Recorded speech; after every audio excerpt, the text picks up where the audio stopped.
Hello दोस्तों, स्वागत है आप सभी का आपके अपने YouTube चैनल प्रतिष्ठा हिंदी ज्ञानधारा में। तो आज हम संस्कृत साहित्य में बात करेंगे मम्मट के विषय में। कल हमने दंडी के विषय में देखा था, आज हम बात करेंगे मम्मट के विषय में। क्योंकि यहाँ से भी प्रश्न जो है बहुत ज़्यादा परीक्षा में पूछे भी जाते हैं, तो इनके विषय में हम पढ़ लेते हैं। और काव्य शास्त्र में भी मैंने इनके बारे में कुछ बातें बताई थी। अगर आप लोगों ने नहीं देखी है काव्य शास्त्र वाली वीडियो, जो कि पुनीत राय की वस्तुनिष्ठ हिंदी से मैंने पूरे काव्य शास्त्र को पढ़ा दिया था, नहीं देखा है तो आप जाके प्लेलिस्ट से काव्य शास्त्र वाली सारी वीडियोस देख सकते हैं। और बाकी जो और भी चीज़ें हैं यहाँ पे जो है मैंने स्पेशली मम्मट को ही लिया है, तो मम्मट के विषय पर ही आज यहाँ पे चर्चा होगी।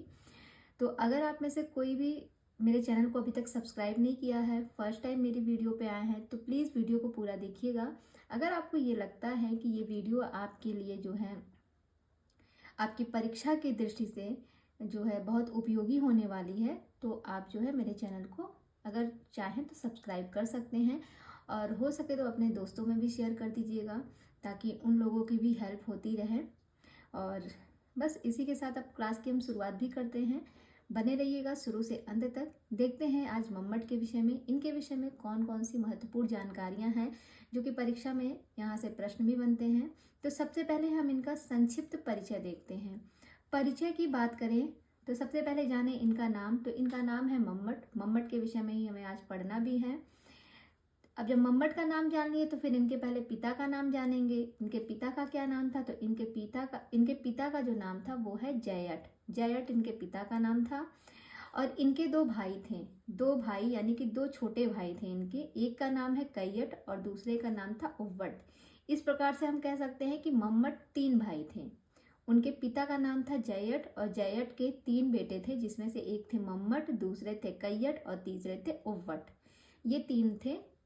आगे बात करें निवास, तो इनका जो निवास स्थान है वो अलग अलग विद्वानों के अनुसार अलग अलग बताया गया है, लेकिन जो सर्वमान्य है वो है कश्मीर। समय की बात करें तो इनका जो जन्म है वो 11वीं शताब्दी के उत्तरार्ध में इनका जन्म हुआ था। उपाधि की बात करें तो इन्हें दो उपाधियां प्राप्त हैं।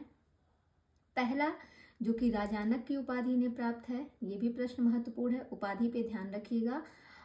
दूसरी उपाधि इन्हें प्राप्त है ध्वनि प्रस्थापन परमाचार्य की। ये बहुत ही महत्वपूर्ण है, परीक्षा में आता है। ध्वनि प्रस्थापन परमाचार्य किसे कहा गया है? तो ये आचार्य मम्मट को कहा गया है। आगे बात करें तो इन्होंने एक रचना लिखी है। इनकी रचना का क्या नाम है? तो इनका जो ग्रंथ है उसका नाम है काव्य प्रकाश। ये काव्य प्रकाश जो है ये 10 उल्लासों में विभक्त है, लेकिन ये जो काव्य प्रकाश है ये मम्मट के द्वारा जब लिखा गया था तो ये अधूरा रह गया था। इस ग्रंथ को मम्मट ने पूरा नहीं किया था। इस ग्रंथ को पूरा किसने किया था? अभी हम आगे पढ़ते हैं, फिर बताते हैं इस ग्रंथ को पूरा किसने किया था। अभी ये जानिए कि शुरुआत जो है इस ग्रंथ की किसने की थी? मम्मट ने की थी। इसलिए हम क्या कहेंगे, ये ग्रंथ मम्मट का है काव्य प्रकाश। और ये कितने उल्लासों में विभक्त है? तो ये 10 उल्लास में विभक्त है।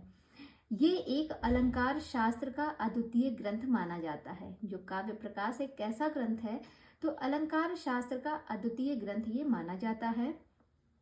आगे बात करें तो इनके विषय में एक बात कही गई है कि काव्य प्रकाश आचार्य मम्मट का अधूरा ग्रंथ था। अभी जैसा कि मैंने ऊपर आपको बताया भी कि जो काव्य प्रकाश है जो 10 उल्लासों में विभक्त है, ये ग्रंथ जो है शुरुआत तो मम्मट ने की थी, पर इस ग्रंथ को समाप्त नहीं कर पाए थे वो, उससे पहले ही इनकी मृत्यु हो गई थी।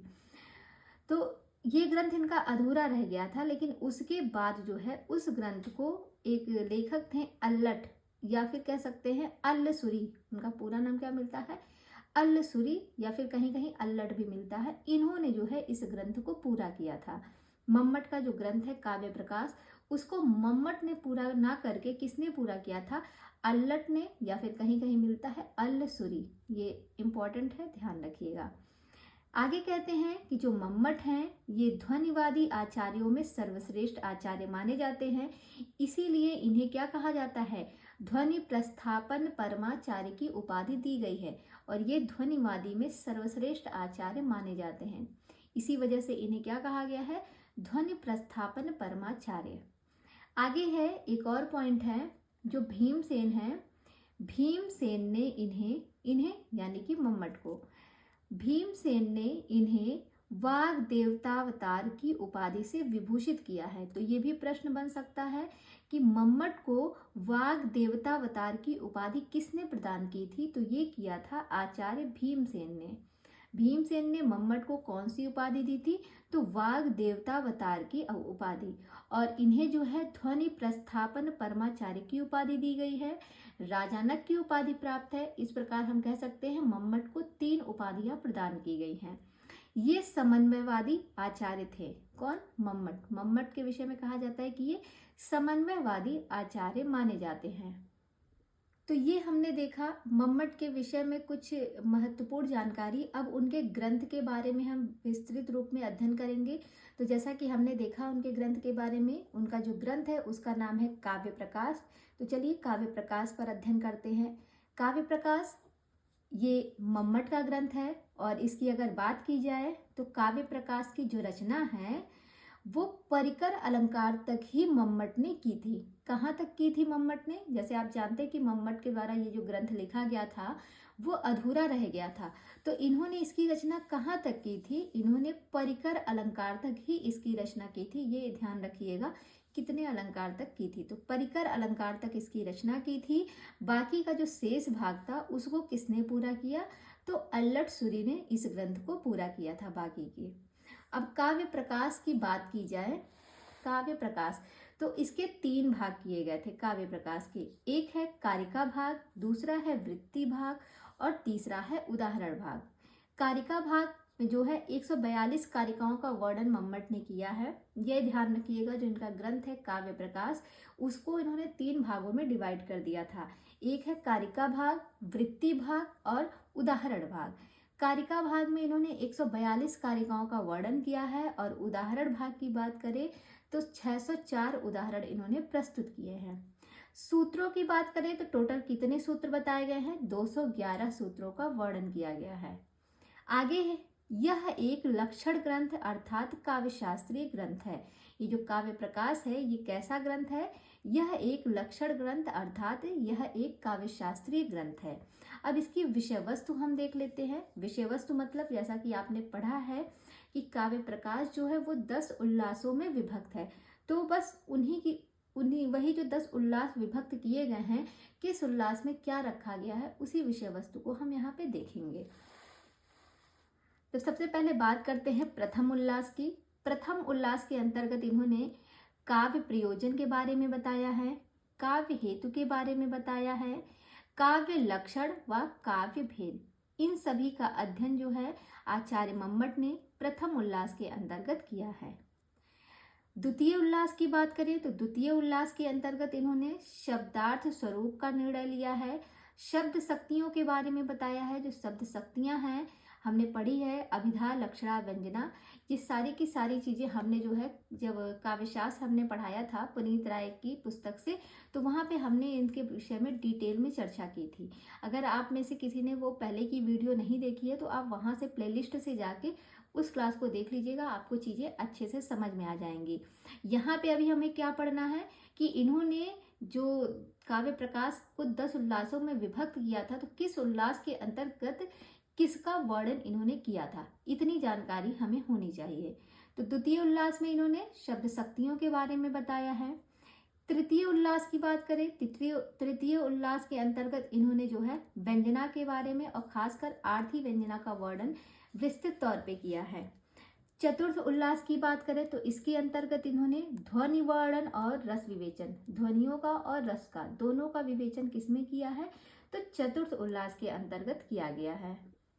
आगे बात करते हैं पंचम उल्लास। तो पंचम उल्लास में जो है ध्वनि गुणीभूत व्यंग्य का वर्णन इन्होंने किया है। ध्वनि गुणीभूत व्यंग्य का वर्णन किस उल्लास में किया गया है? तो 5वें उल्लास में।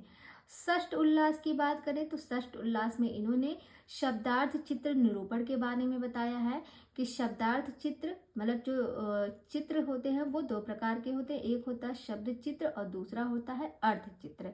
तो इसके बारे में इन्होंने विस्तृत तौर पे बताया हुआ है षष्ठ उल्लास में। आगे देखेंगे सप्तम उल्लास। सप्तम उल्लास की बात करें तो इसमें इन्होंने दोष निरूपण के बारे में बताया है कि काव्य के जो दोष होते हैं वो कौन कौन से होते हैं।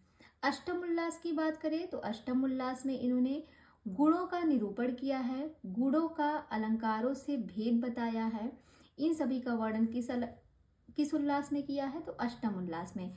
पहले इन्होंने दोष बताया है, फिर गुण के बारे में वर्णन किया है। तो सप्तम में इन्होंने दोष बताया है और अष्टम में जो है गुण के बारे में बताया है।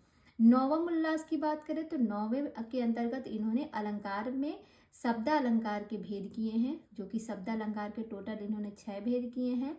और दसम उल्लास के अंतर्गत इन्होंने अर्थालंकार के बारे में बताया है और इनके अनुसार जो अर्थालंकार है उसकी संख्या कुल कितनी है तो 61 इन्होंने अर्थालंकार के बारे में बताया है। और नौवम में क्या किया है, नौवम में शब्द अलंकार के बारे में बताया है। तो ये जो इनके 10 उल्लास बताए गए हैं आचार्य मम्मट के, किस किस उल्लास में किस किस चीज़ का विवेचन है वो आप ध्यान रखिएगा। बहुत ज़्यादा डीपली क्वेश्चन नहीं आता है अंदर से, ये मोटा मोटा आपको जानकारी होनी चाहिए। और बाकी इसके विषय में जिस उल्लास में जो बातें बहुत है परीक्षा में जहाँ से प्रश्न बनते हैं उन चीज़ों को थोड़ा सा विस्तृत तौर पे हम बताते हैं। तो सबसे पहले हम बात करते हैं जो काव्य प्रयोजन के बारे में। जैसा कि काव्य प्रयोजन के विषय में इन्होंने प्रथम उल्लास के अंतर्गत बताया है आचार्य मम्मट ने, और यहाँ से प्रश्न भी आते हैं।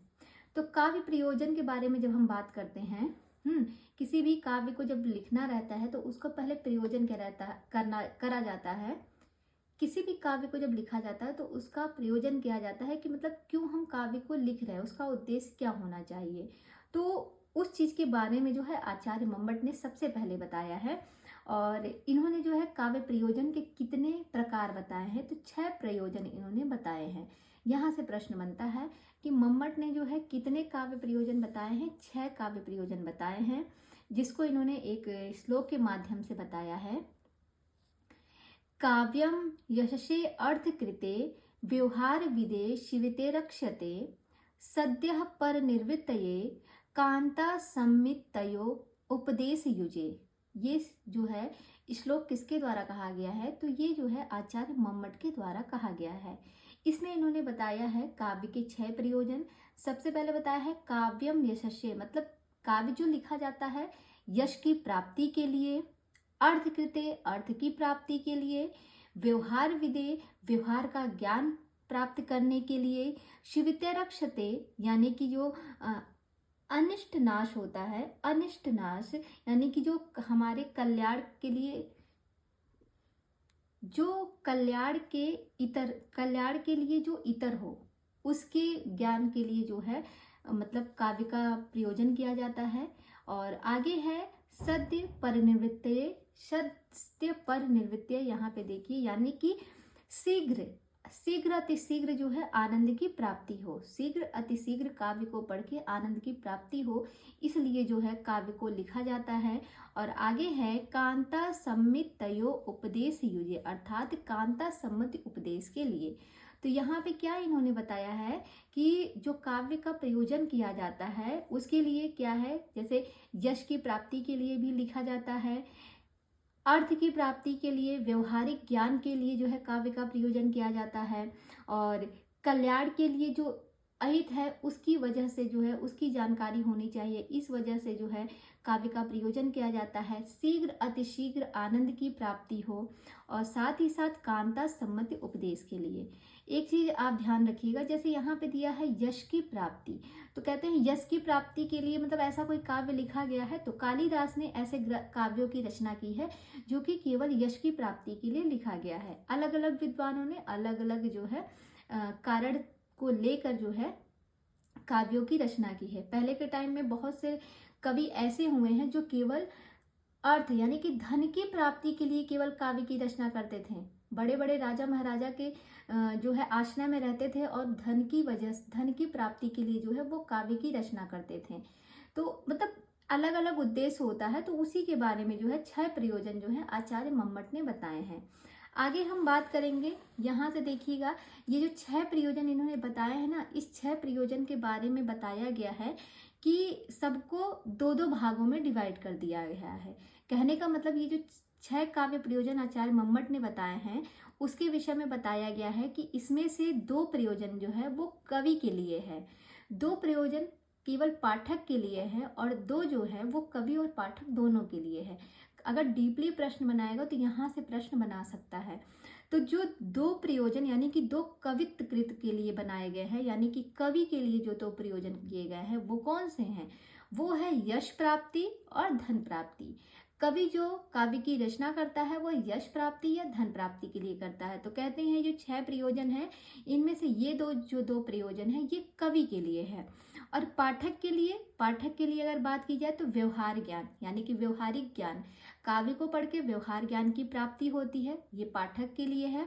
और एक है कांता सम्मित उपदेश, ये दोनों जो है पाठक के लिए है। और जो 2 और बचे हैं वो 2 उभयकृत हैं यानी कि दोनों के लिए, मतलब कवि के लिए भी और पाठक के लिए भी। उनमें कौन कौन सा आएगा?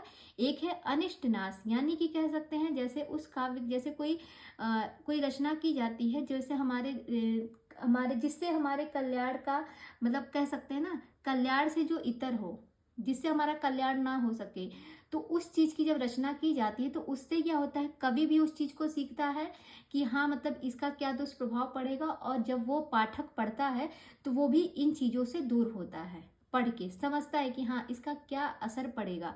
तो अनिष्ट नाश।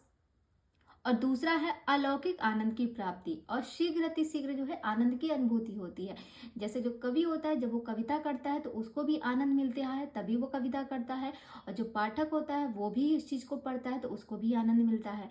तो इस तरीके से आप इसको समझने का प्रयास कीजिएगा। तो कभी अगर बहुत ज्यादा डीपली में जाएगा क्वेश्चन तो यहाँ से भी प्रश्न बना सकता है, इसलिए मैंने सोचा कि इसके बारे में थोड़ा सा बता देते हैं। अब बात करते हैं काव्य हेतु। काव्य हेतु के बारे में भी आचार्य मम्मट ने जो है बताया है प्रथम उल्लास में। तो काव्य हेतु की जब बात करें तो इसके विषय में जो है आचार्य मम्मट ने 3 काव्य हेतु माने हैं, शक्ति, निपुणता और अभ्यास। इसके विषय में इन्होंने एक श्लोक भी कहा है, शक्ति निपुणता लोक शास्त्र काव्याद वेक्षणात् काव्यज्ञ शिक्षाभ्यास इति हेतुस्त दुर्भवे। ये जो श्लोक कहा गया है ये जो है आचार्य मम्मट के द्वारा कहा गया है।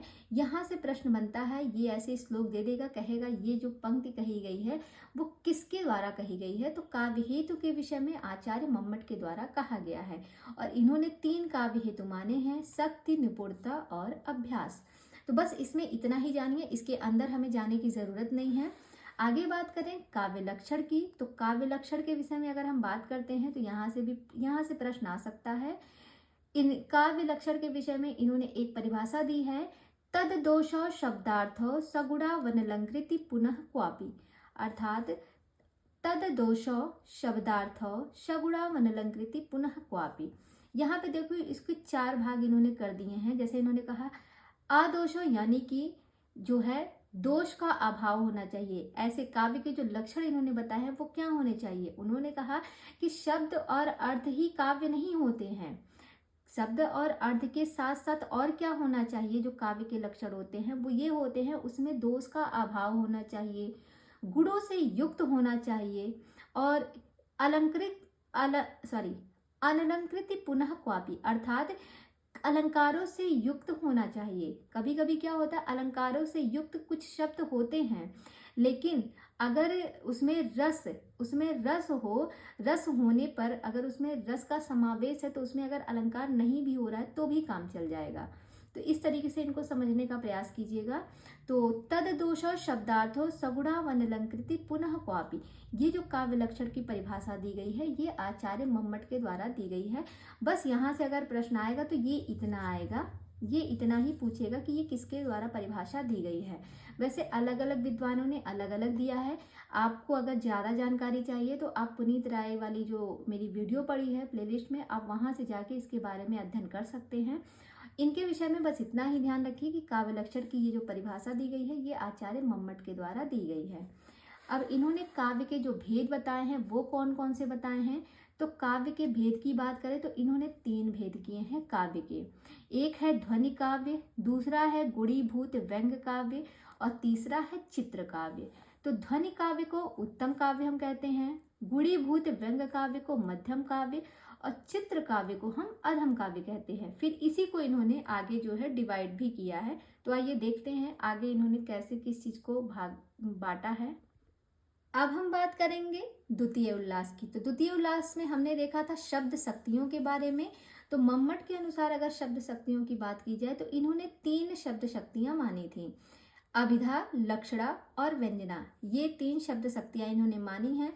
यहाँ से बस यही संख्या ही पूछता है और जो महत्वपूर्ण है, जैसे ये वाले श्लोक भी महत्वपूर्ण है और पीछे भी मैंने आपको बताया है 1-2 श्लोक, वो सारे श्लोकों को आप ध्यान रखिएगा। जो पंक्तियां कही गई हैं संस्कृत में वहां से प्रश्न आते हैं।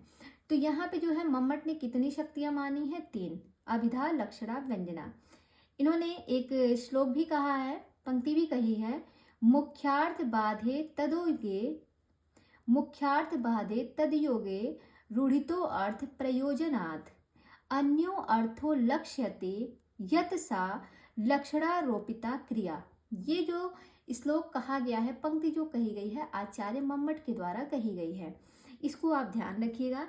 आगे देखेंगे तो मम्मट ने लक्षणा के 6 भेद माने हैं। संख्या को ध्यान रखिएगा। देखिए जितनी भी चीजें बता रहे हैं उसमें आपको संख्या ध्यान देनी है, किसमें कितना इन्होंने माना है। बाकी डिटेल में बहुत ज्यादा नहीं पूछेगा क्योंकि आप संस्कृत से तैयारी नहीं कर रहे हैं, आप एग्जाम जो दे रहे हैं वो हिंदी विषय से मेनली आपका जो फोकस है वो हिंदी विषय पर है और हिंदी में जो है संस्कृत के कुछ पार्ट पूछे जाते हैं, तो बहुत ज़्यादा इसमें नहीं डीपली जाएगा। इसलिए ये संख्या को जरूर ध्यान रखिएगा, संख्या वगैरह पूछ सकता है। तो मम्मट ने लक्षण के 6 भेद जो माने हैं वो नाम बस देख लीजिए कौन कौन से 6 भेद हैं। उपादान लक्षणा, लक्षण लक्षणा, शुद्धा सारोपा लक्षणा, शुद्धा साध्यावसाना लक्षणा, गौड़ी सारोपा लक्षणा, गौड़ी साध्यावसाना लक्षणा।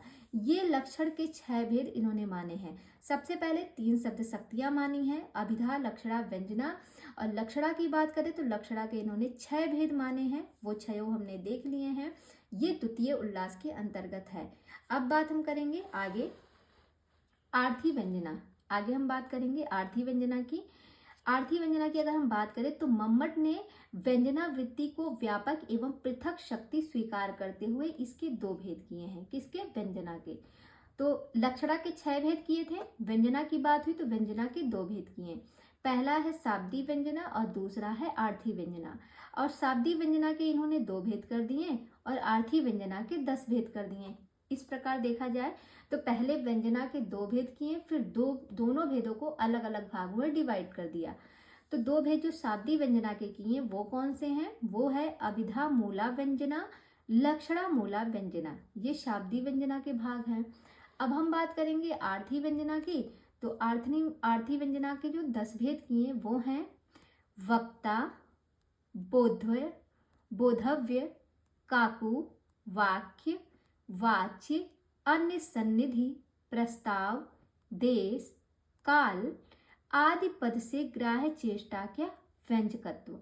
ये 10 भेद जो है आर्थी व्यंजना के अंतर्गत किए हैं। तो इसमें आपको मोटा मोटा क्या याद रखना है? बस ये याद रखना है कि जो आर्थी व्यंजना है, जो व्यंजना है, इसके इन्होंने 2 भेद किए थे, शाब्दी व्यंजना और आर्थी व्यंजना। और शाब्दी व्यंजना के 2 भेद किए, आर्थी व्यंजना के 10 भेद किए। नाम वगैरह इतना डिटेल में नहीं पूछेगा लेकिन संख्या जरूर पूछ सकता है, तो संख्या को ध्यान रखिएगा। अब हम बात करते हैं चतुर्थ उल्लास की, जो कि है ध्वनि निर्णय। चतुर्थ उल्लास के अंतर्गत इन्होंने ध्वनि निर्णय के बारे में बताया है, ध्वनि के बारे में जो है विस्तृत तौर पे वर्णन किया है। तो इसमें जैसे एक पॉइंट है कि इसके अंतर्गत इन्होंने ध्वनि के भेद, रस, भाव आदि का विवेचन किया है। किसने? आचार्य मम्मट ने। इसको हमने पहले भी बताया है। मम्मट ने ध्वनि के 51 भेद किए हैं। तो संख्या याद रखनी है। अब 51 भेद कौन कौन से किए हैं उनको याद रखने की जरूरत नहीं है, बस इतना याद रखिएगा जो ध्वनियों के भेद किए हैं वो किस उल्लास में किए हैं और उसकी संख्या कितनी है। तो ध्वनियों के जो भेद किए हैं वो चौथे उल्लास में किए हैं। आप याद भी रख सकते हैं, जैसे जब आपके मुंह से कोई ध्वनि निकलती है तो वो एक ही दिशा में नहीं जाती है ना, उसकी थोड़ी बहुत गूंज तो चारों दिशाओं में गूंजती है। मान लिया जिधर से आप बोल रहे हैं उत्तर दिशा में बोल रहे हैं तो उत्तर दिशा में ज़्यादा जाएगी। लेकिन ऐसा तो नहीं है कि पीछे सुनाई नहीं देगी, ऐसा तो है नहीं कि आपको दक्षिण में सुनाई नहीं देगा, सुनाई देगा, पूरब में भी सुनाई देगा, पश्चिम में भी सुनाई देगा। तो लाउड स्पीकर लगता है तो क्या पूरे चारों तरफ आवाज जाती है ना, तो ऐसे ही याद रखिएगा। जो ध्वनि के बारे में इन्होंने जब वर्णन किया था तो चतुर्थ उल्लास में किया था। और कितने भेद किए थे? 51 भेद किए थे। फिर आगे देखिएगा, क्योंकि इसमें कहा गया है ध्वनि के साथ साथ रस का विवेचन, तो ये जो काव्य प्रकाश है मम्मट की जो रचना है, इसके अंतर्गत जो है चौथे ही उल्लास में भरत मुनि ने रस का विवेचन भी किया है। चौथे उल्लास में भरत मुनि के द्वारा जो कहा गया है रस का विवेचन, उसको जो है इसमें लिखा गया है, यानी कि आचार्य मम्मट के द्वारा। वो क्या है? आप सभी जानते हैं भरत मुनि ने रस के बारे में लिखा था, विभावा अनुभाव व्यभिचारी संयोगात रस निष्पत्ति। विभाव अनुभाव व्यभिचारी संयोगात रस निष्पत्ति, अर्थात विभाव अनुभाव और व्यभिचारी भाव के संयोग से ही रस की निष्पत्ति होती है। तो इसका भी वर्णन जो है चौथे उल्लास में किया गया है। अब बात हम करते हैं पांचवें उल्लास की। तो इसमें जो है इन्होंने ध्वनि गुणीभूत व्यंग की जो है चर्चा की है। और अगर हम इसकी बात करें तो मम्मट ने गुणीभूत व्यंग काव्य की 8 भेद बताए हैं। संख्या ध्यान रखिएगा, बार बार मैं कह रही हूँ, संख्या को बस ध्यान रखिएगा।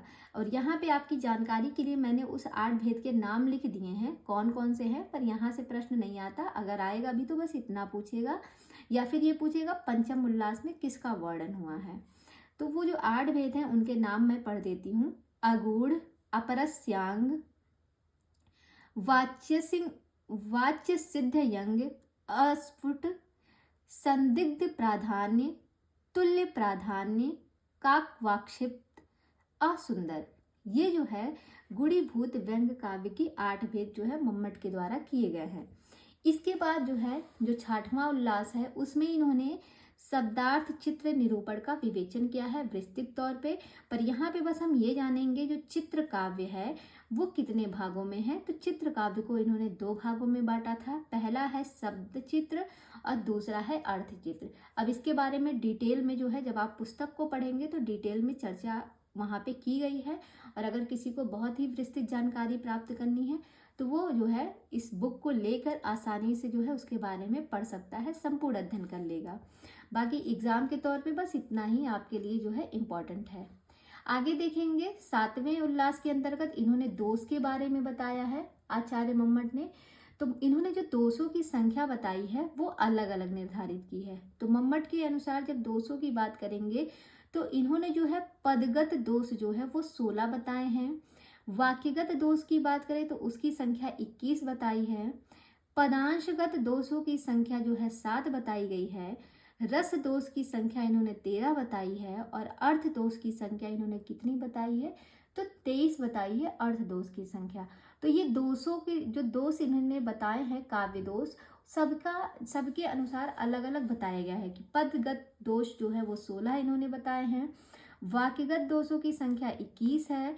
पदांशगत दोष 7 हैं, रस दोष 13 है और अर्थ दोष कितने हैं? तो 23 बताए गए हैं। अब हम बात करेंगे 8वें उल्लास की। तो 8वें उल्लास के अंतर्गत इन्होंने गुणालंकार निर्णय के बारे में बताया है। 7वें में इन्होंने दोष के बारे में विवेचन किया है और 8वें में इन्होंने जो है गुणों के बारे में बताया है। उसके बाद गुण के बारे में जो है विस्तृत तौर पे इन्होंने इसका वर्णन किया है। तो जब गुण की बात करते हैं तो कहते हैं कि ये अष्टम उल्लास में इसका वर्णन है। और मम्मट ने जो गुणों की संख्या मानी है वो 3 मानी है। ये प्रश्न बनता है, मम्मट ने गुणों की संख्या 3 मानी है। और आपसे मेरा एक प्रश्न है कि जब मम्मट ने गुणों की संख्या 3 मानी है तो आप कमेंट में बताइएगा और कौन कौन से लेखक हैं जिन्होंने गुणों की संख्या 3 निर्धारित की है। जो लोग मेरी जो है काव्यशास्त्र वाली वीडियो देखे हैं उनको इसका जवाब पता होगा। और अगर किसी ने नहीं देखा है और उनको इस चीज़ की जानकारी नहीं है तो वो जाके काव्यशास्त्र वाली वीडियो देखिएगा, उसमें आपको इस क्वेश्चन का आंसर मिल जाएगा। और वैसे सभी को पता होगा, नहीं पता है तो भी आप प्रयास कीजिएगा एक बार बताने का कि मम्मट के अलावा और कौन कौन से लोग हैं जिन्होंने गुणों की संख्या को 3 माना है। इतना मैं बता देती हूँ कि गुणों की संख्या 3 मानने वाले अगर आचार्यों की बात की जाए तो मम्मट को लेकर 6 लोग हैं जिन्होंने गुणों की संख्या 3 मानी है। तो एक तो मम्मट ही है, बाकी 5 नाम आप लोग बताइएगा। और इन्होंने जो गुणों की संख्या 3 मानी है वो कौन कौन से गुण हैं? माधुर्य गुण, ओज गुण और प्रसाद गुण, यही 3 इन्होंने माना है। आगे बात करें तो जो 9वां और 10वां उल्लास है उसके अंतर्गत इन्होंने अलंकारों का वर्णन किया है।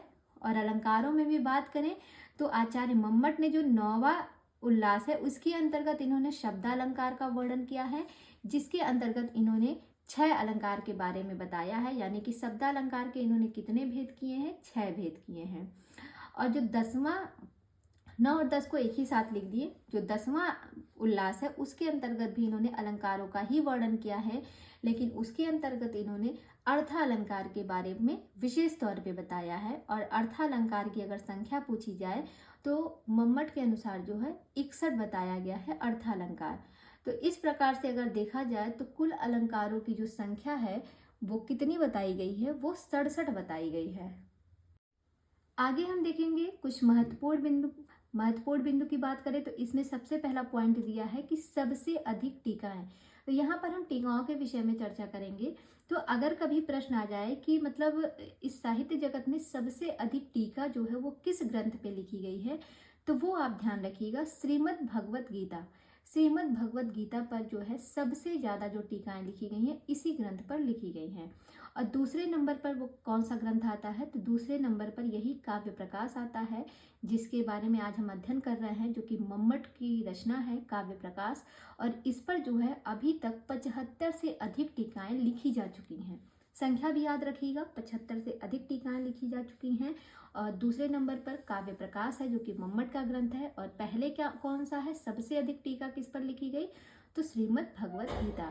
तो जब बात चल रही है टीका की तो अब हम देख ही लेते हैं, क्योंकि मम्मट के ग्रंथ पर 75 से अधिक टीकाएं लिखी जा चुकी हैं और इसका दूसरा स्थान है टीकाओं पर अगर देखा जाए तो अब हम इनके कुछ जो महत्वपूर्ण टीकाएं लिखी गई हैं इनके ग्रंथ पे उस पर हम चर्चा करते हैं।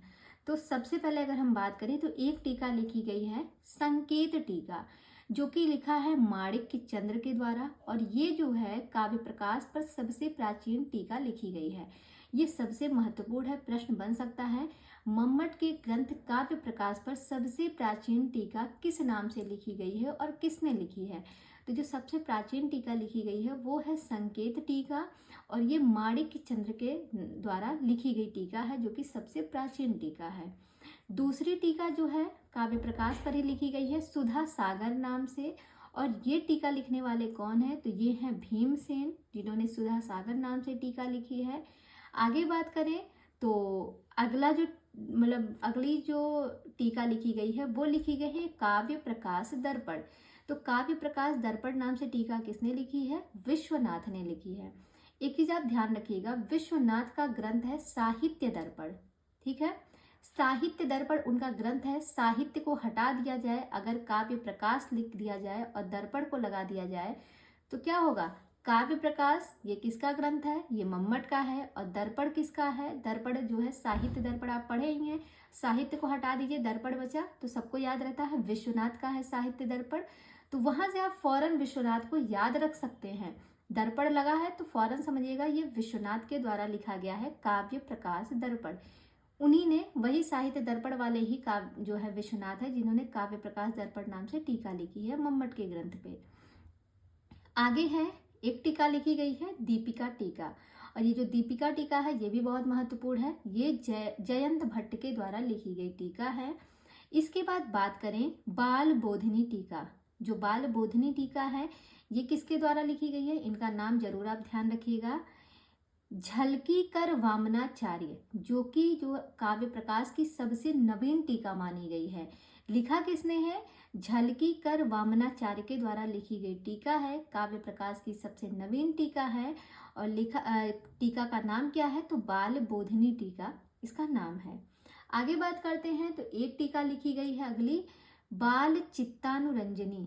बाल चित्तानुरंजनी नाम से एक टीका लिखी गई है, जो कि सरस्वती तीर्थ के द्वारा लिखी गई टीका है। और लास्ट में एक टीका लिखी गई है काव्य प्रदीप। ये बहुत ही महत्वपूर्ण है, काव्य प्रदीप टीका, जो कि मम्मट के ग्रंथ काव्य प्रकाश पर लिखी गई है। काव्य प्रदीप टीका जो कि गोविंद ठक्कुर के द्वारा लिखी गई है। तो इसमें जितना मैंने टिक किया है और अंडरलाइन किया है वो सभी तो बहुत ही महत्वपूर्ण है, ध्यान रखिएगा ये सारी। बाकी इसमें जितनी भी टीकाएं हैं आप सभी को याद रख लीजिए, बट विशेष तौर पे संकेत टीका, दीपिका टीका, बाल बोधिनी टीका जो कि सबसे नवीन टीका मानी गई है, और काव्य प्रदीप जो कि गोविंद ठक्कुर के द्वारा लिखी गई टीका है। ये सारी की सारी जो है महत्वपूर्ण टीकाएं हैं। तो मम्मट के विषय में आज हमने जहाँ से प्रश्न आते हैं उनके विषय में आज हमने संपूर्ण अध्ययन कर लिया है और प्रश्न यहीं से पूछे जाते हैं अगर मम्मट से प्रश्न बनते हैं तो। बाकी जो है कुछ प्रश्न अगर छूट जाते हैं तो उनको हम प्रश्नोत्तरी के माध्यम से हल करेंगे।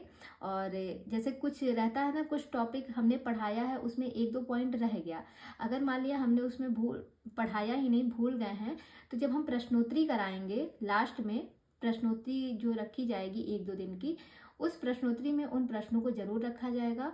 और इसी के साथ आज की क्लास को यहीं पे समाप्त करते हैं। जाते जाते वीडियो को एक लाइक करते जाइएगा और साथ ही साथ अपने सुझाव भी हम तक ज़रूर पहुंचाइएगा। और हाँ, चैनल को अभी तक नहीं सब्सक्राइब किया है तो प्लीज़ चैनल को सब्सक्राइब करके बेल आइकन को प्रेस करके तभी जाइएगा और ऑल पे जाके क्लिक करिएगा, तभी मेरे द्वारा जो भी नोटिफिकेशन दी जाती है वो आप तक तुरंत पहुँचेगी। तो बाकी जैसी भी आपको क्लास लगी हो आप कमेंट करके बताइएगा और मिलते हैं कल इसी टाइम पे इसी सब्जेक्ट के साथ। तब तक के लिए धन्यवाद।